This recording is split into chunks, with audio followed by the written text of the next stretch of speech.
There's still 9 games to go in this season, but that felt like a hammer blow. Hello everybody and welcome back to OUFC Fan View. It's Ian here once again and it's time for another review of another Oxford United game. Today the U's were on the road. They were away at Hull City. Roll it back to Friday night and Oxford was celebrating a very hard fought point against Norwich City. A point that we thought was going to be a huge stepping stone in our fight for Championship survival. But all those sides down the bottom started winning starting on Saturday. It moved into Tuesday. It moved into a little bit tonight as well. And it put massive pressure on this game away at Hull City. And despite taking the lead in this game in the second half, the Tigers came back strong and Oxford fell to a very painful, potentially very damaging defeat. Congratulations to Hull. That is a fantastic comeback for you guys. But this one finished Hull City 2,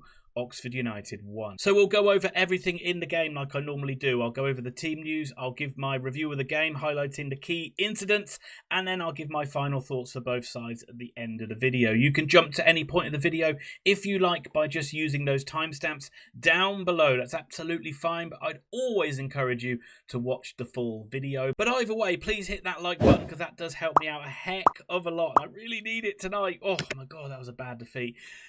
And if you do like the content, then consider subscribing. So let's have a look at the team news and we'll start with Oxford United. So some big changes for Oxford, and it was debatable whether we were going to stick with the 5 at the back or whether we were going to revert back to 4-2-3-1. It was in the end the 4-2-3-1. But the big news was Cameron Brannigan was out with a knee injury. It was put down as a slight knee injury, so we'll see how long he is out for. But Brannigan, along with Shemi Plaheta and Ole Romani, come out of the 11. Matty Phillips, Ruben Rodriguez and Stan Mills come into the side. Tyler Goodrum is also missing from the bench through illness, but there is some good news for Oxford because Ben Nelson is back amongst the subs. It's been a long time since we've seen him in an Oxford shirt. Let's move on to Hull City then, and Ruben Sellers' Tigers started the night in 19th place. They were 1 place and 2 points behind Oxford. Oh, how that has changed. But Sellers has certainly improved Hull since joining in early December. However,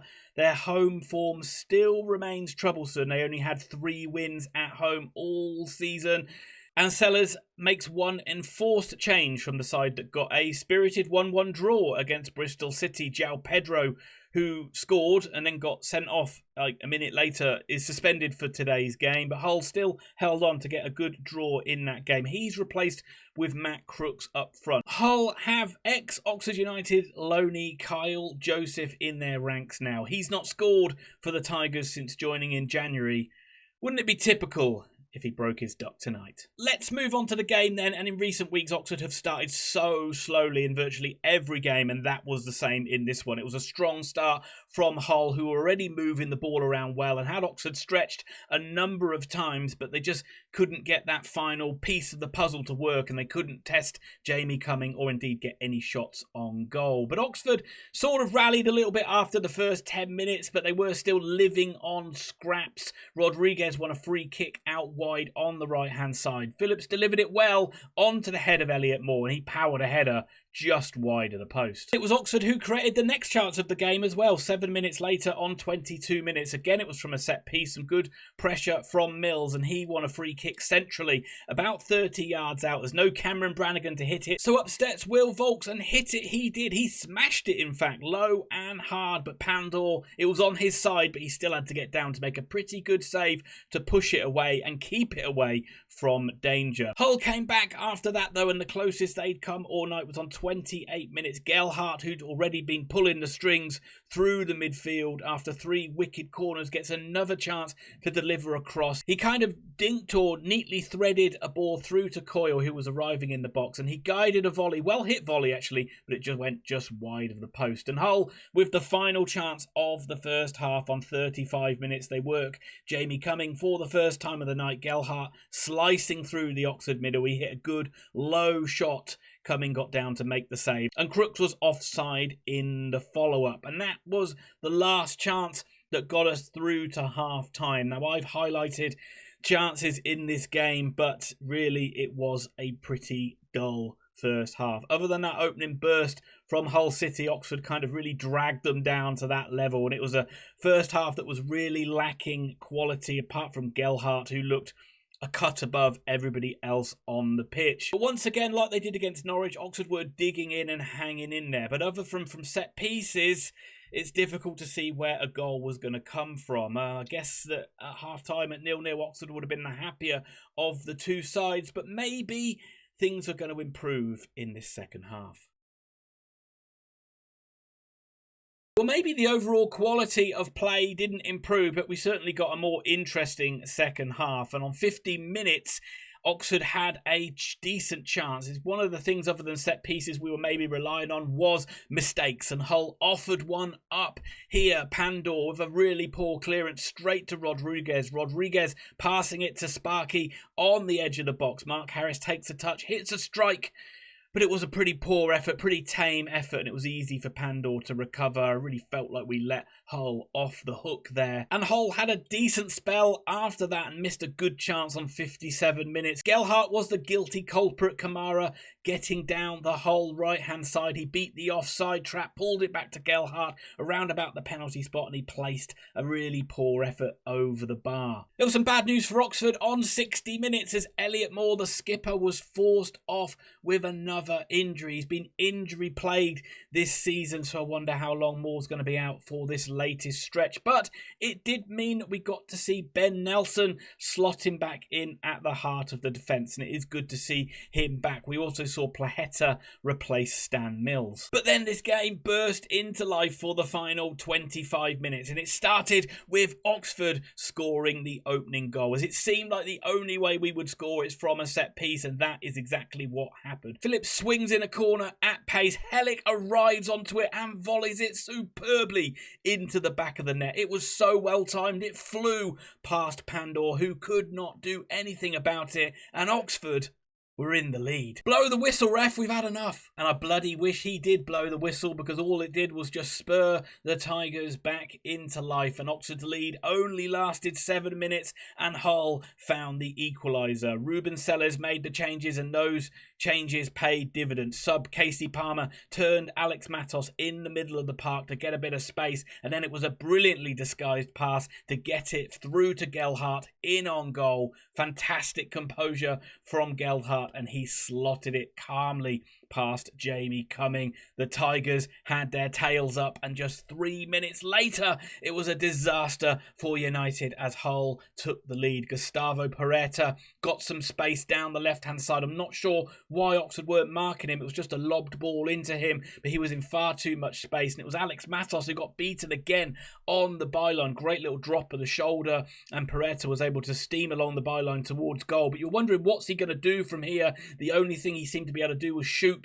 And shoot he did, and he somehow managed to squeeze it between Cumming and the post into the back of the net. Looking back on it, it's a real mare from Jamie Cumming. He's got to keep that ball out. It's kind of hit the post, bounced off it, or hit his foot, bounced off the post, bounced off his foot and gone in the net. But he's got to keep that ball out. Oxford's number one, with a disappointing display there. He's been so good this season, so I don't like really poking the finger or giving too much blame to Cumming, but that's a poor effort from him, and it probably went down as an own goal. So from a holding on job, it became a rescue job, and we saw Romane and Dembele come on for Oxford United. We saw Idris El Mazouni come on late as well, and the closest Oxford came was with 5 minutes to go. Dembele won a free kick on the left-hand side. It was a poor delivery from Dembele, but it came out to Plaheta on the edge of the box, who placed a volley. I'm not even sure if he was going for goal or just trying to put it back into a dangerous area, but it was ended up being a really decent effort, and it ended up hitting the bar and bouncing to safety. Hull scrambling away that second ball before Oxford could get on it, and the chance went away, and that was the closest Oxford came, despite huffing and puffing towards the end of the game. They could not get any clear-cut shots at Pandor's goal, and Oxford leave the MKM Stadium, I think it's called now, having been in the lead, but they come away with nothing. And once again, that feels like a really painful defeat. But once again, I'll say congratulations to Hull. For my misery, that's a fantastic win for you guys. And that brings me on to my final thoughts, and we'll start with the Tigers. We'll start with Hull City. And first of all, congratulations, Hull fans, once again. That is, you found some good form towards the end of this season, and that goes a long way towards easing your relegation fears. Back-to-back home wins as well. You're picking up decent points or even wins on the road as well. It's starting to look unlikely that you're going to be in any trouble come the end of the season. Feel a bit jealous about it, to be honest with you. It feels like our form has completely deserted. But it was a game of not much quality. I do thought Hull moved the ball around really well, but again, like we've seen with a lot of sides this season, it's just that final third, that final pass where things just weren't linking up very well. I thought Kamara was okay, but there's so many times where he gets the ball and you expect him to take the fullback on and he doesn't take that option, and maybe that's just him being inexperienced. But Gelhardt really was a cut above everybody else on the pitch. Well, you felt things were going to happen every time he got on the ball. He had the ability to take people on, drive forward, and it's fitting that he got the goal, really, because he really did deserve a goal for the performance that he put in. But Ruben Selles and the whole coaching staff deserve credit for the changes that they made, that I thought made a big difference when they came on, particularly Casey Palmer, who made a big hand in the first goal. But they just gave everybody a lift. They gave the crowd a lift where it looked like it might be heading towards another painful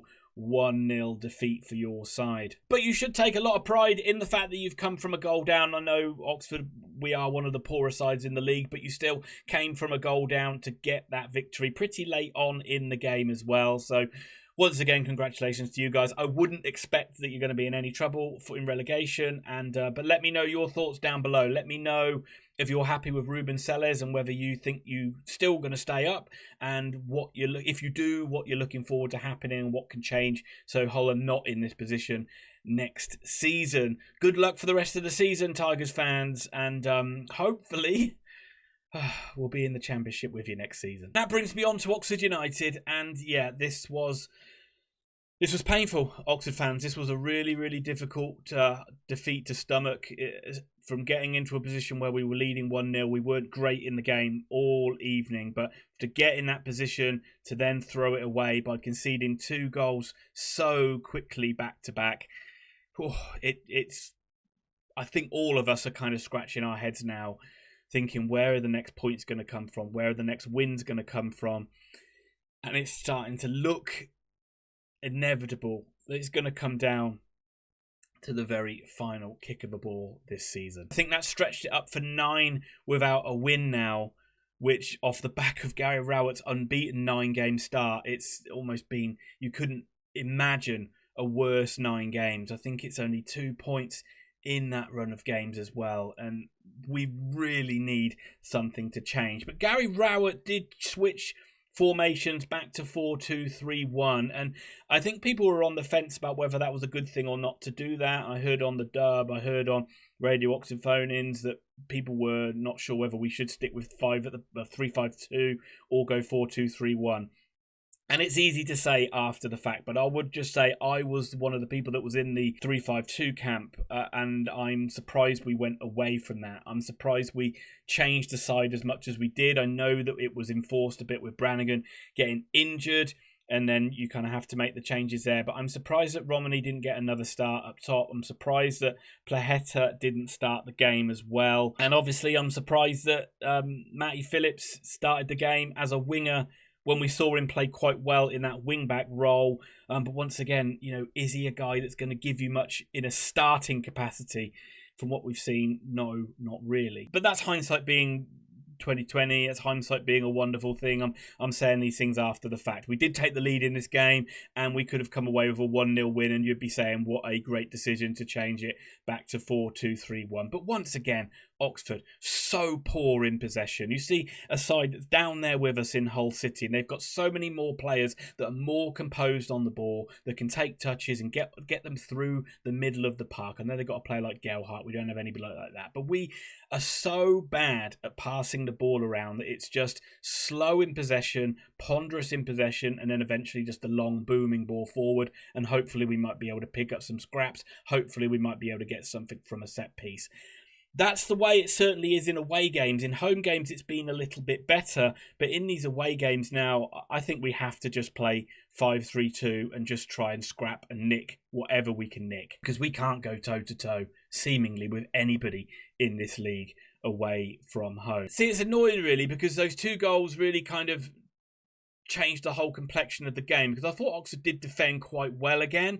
I thought Matos had a really good game again, but he's been done and beaten in midfield for both of the goals, and it's a little bit unlucky. He's a young man, he's playing against more experienced players, and they took him on. But I thought he had a good game. It's just unfortunate that the 2 mistakes he did make, not even mistakes, the 2 times he did get beaten really in the midfield, or the second one out wide, it ended up going in the back of the net. And again, I thought Oxford did defend quite well, and it really did take a really good ball through from Casey Palmer and a good finish from Gelhardt, and then the second goal is ultimately massively avoidable and just should not go into the back of the net. Got to give Helik big props for the goal. It's a wonderful finish from him up from the back. Good to have Ben Nelson back, but concerning that we're going to probably be without Moore again. That might be him out for the whole season. You don't know. It always seems to take him a while to come back from injury. And how long is Brannigan going to be out for? Is that just a minor knock? I would be surprised if we see him against Watford. Got the international break after that. That might give him ample opportunity to recover after that. So I would not expect to see Brannigan put back in, or maybe Rowett has to rush him back in now, because that game is huge. That game feels like a must-win game now against Watford at home, which it sounds silly to say because they're a good side. They're pushing for the playoffs. I think they got a 1-0 win tonight, so why am I even thinking that should be a must-win game? But we've got ourselves into a position now by not beating some of these sides in and around us when we had the chances to. Hull, Stoke, Portsmouth, Derby, Plymouth away. We didn't take those chances, so now we've got to get the job done against teams much higher up the league. It's going to be a really, really difficult game, a really edgy game, and a really nervy game, because we know that if the results don't go our way, we could end up being just 1 point above the drop zone come that international break. It could swing around and we could end up being 7 points again above the drop zone going into international break, which again feels like a pretty comfortable gap. But this is a really painful one to take, as I said, and I'm interested to know your thoughts, guys, but I'm also know there's going to be a lot of anger and a lot of ire and a lot of frustration that's just going to be vented out in the comments. So I do get it. But yeah, we got to move on. We keep got to go forward. We've still a 4-point gap to that drop zone. It's still in our hands if we win these games, but those games do not look easy. We're all kind of going to be licking our wounds and recovering from this one. Let me know your thoughts down below, Oxford fans. I might do a predictions video. Might come out tomorrow if I can get it turned around quick enough, but if not, I'll do a review of the Oxford game against Watford, and then we move on to the international break. Once again, that point at Norwich looked like a good one. That seems a long time ago now. Bye for now.